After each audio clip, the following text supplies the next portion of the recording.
Hello, Leo. Welcome to your mid-February Oracle and Tarot reading. My name is Tessa. How are you guys doing?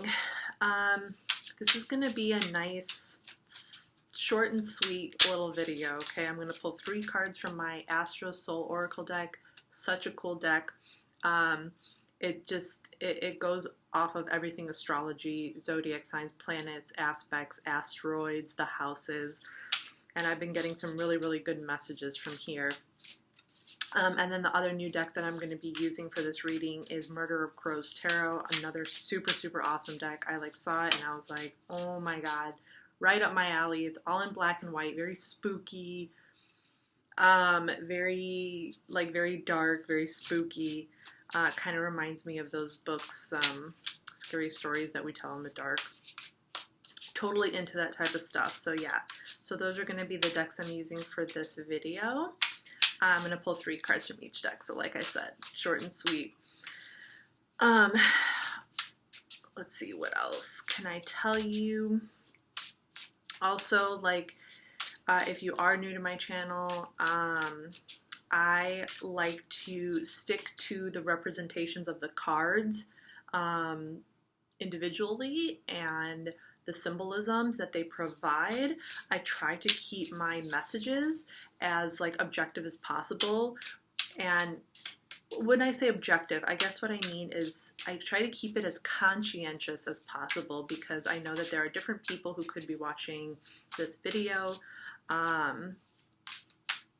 So yeah, so I like to just kind of stick to the messages as they are, instead of getting super crazy detailed. I don't get crazy detailed into anyone's lives. I won't start naming people in your life, things like that.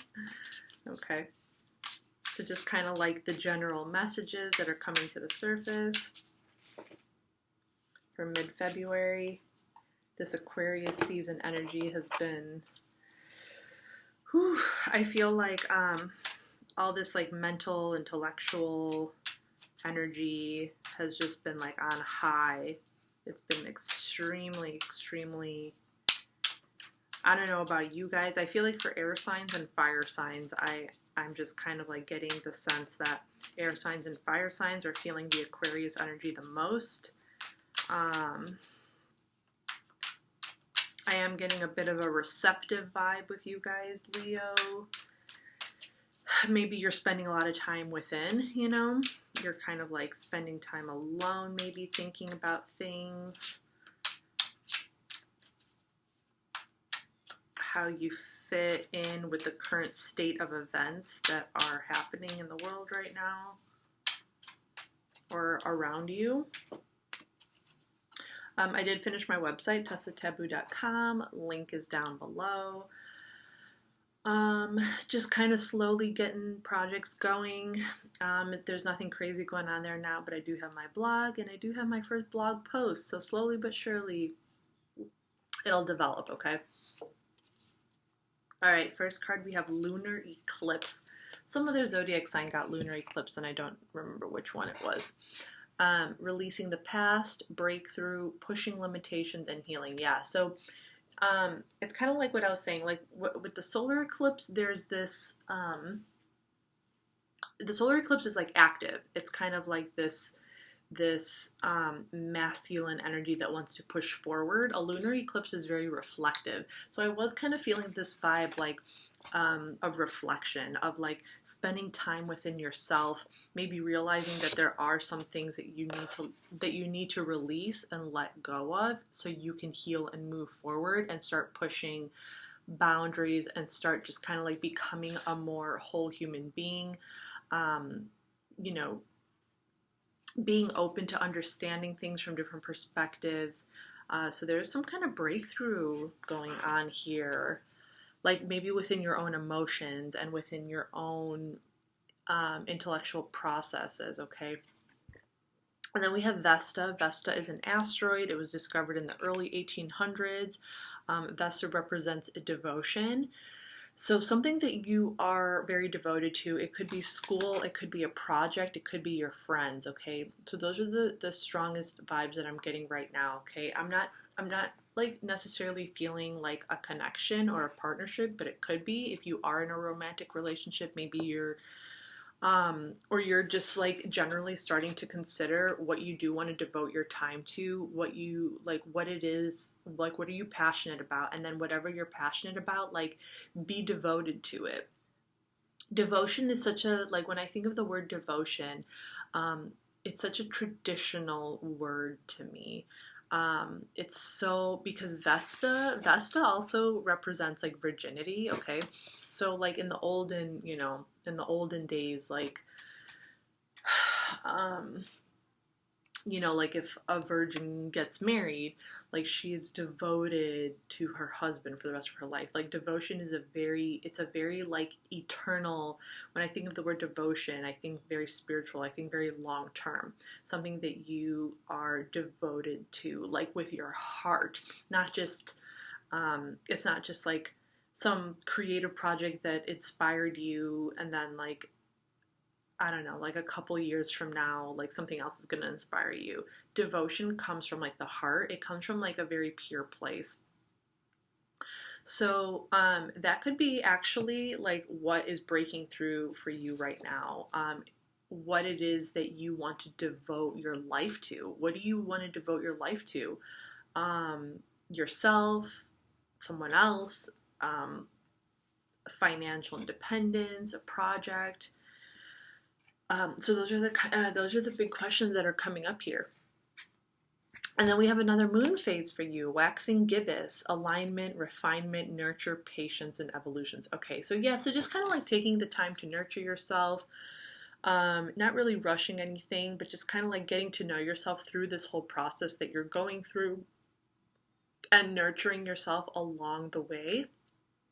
Refinement is one of those words that like we don't really use very often, but it's actually such a sophisticated word. Refinement is so next level. It's kind of like about, like cutting off those extra little bits that are sticking out of like who we are that we really just don't need. It's just kind of like, once we clean up, our idea of what we want in our life and who we are, we step into the realm of refinement, which is like establishing that which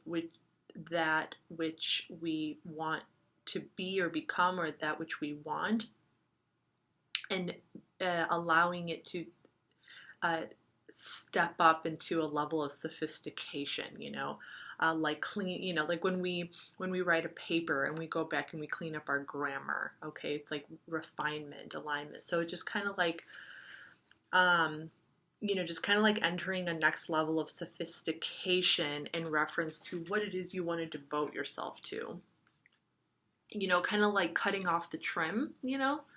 That's another example. Like when we want to cook some chicken, you cut off the fat. I know, my examples are really funny. Tarot card 9 of Swords. See, I told you it was spooky. 9 of Swords is Mars and Gemini. So this does talk about some anxiety, okay, worry, maybe like thinking, like maybe some sleepless nights, some insomnia, thinking about the past, thinking about overthinking in terms of like,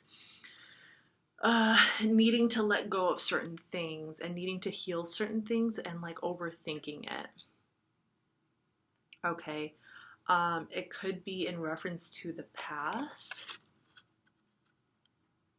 And it can also be in reference to the future. It's kind of like this push and it's kind of like this tug of war between your past self and who you want to become, who you want to be. 6 of Wands, this is your card, Leo.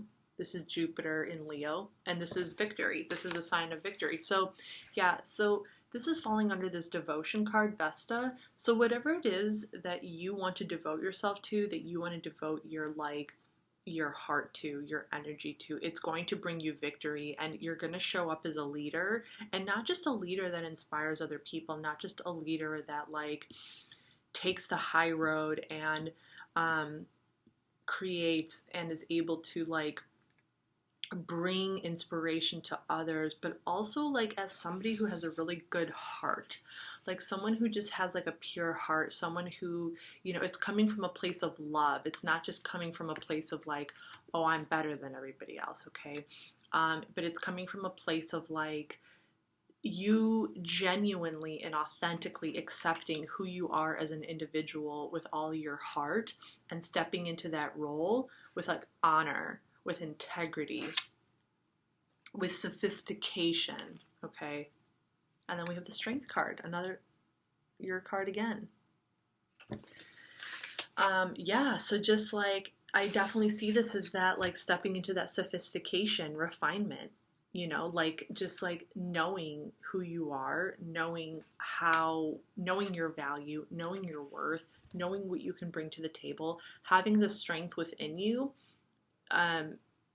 to align yourself to to what it is you're devoted to your future, to the victory that you see for yourself, you know, and refining it and being like a refined being, warrior, leader who is going to like exude love and strength and beauty and sophistication and like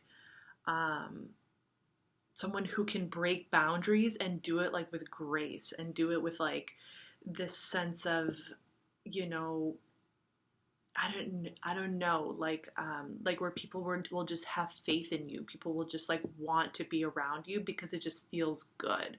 It doesn't even have to like be some kind of energy where, you know, it's not like everyone won't get the same kind of energy from you. People are going to get different vibes from you, but it's going to be like awesome. Like some people might feel creatively inspired, and then some people might just love your heart. You know, they just might love who you are as a person, your humanity, you know, like the way that you devote yourself to your work, the way you devote yourself to others, you know, they'll just want to be around you because of that. So I feel like there's just going to be like a lot of different reasons and a lot of different dimensions to what you're going to be able to bring to the table. All right, Leo, so this is my reading for you. I hope it helped, and I'll see you next time. Bye.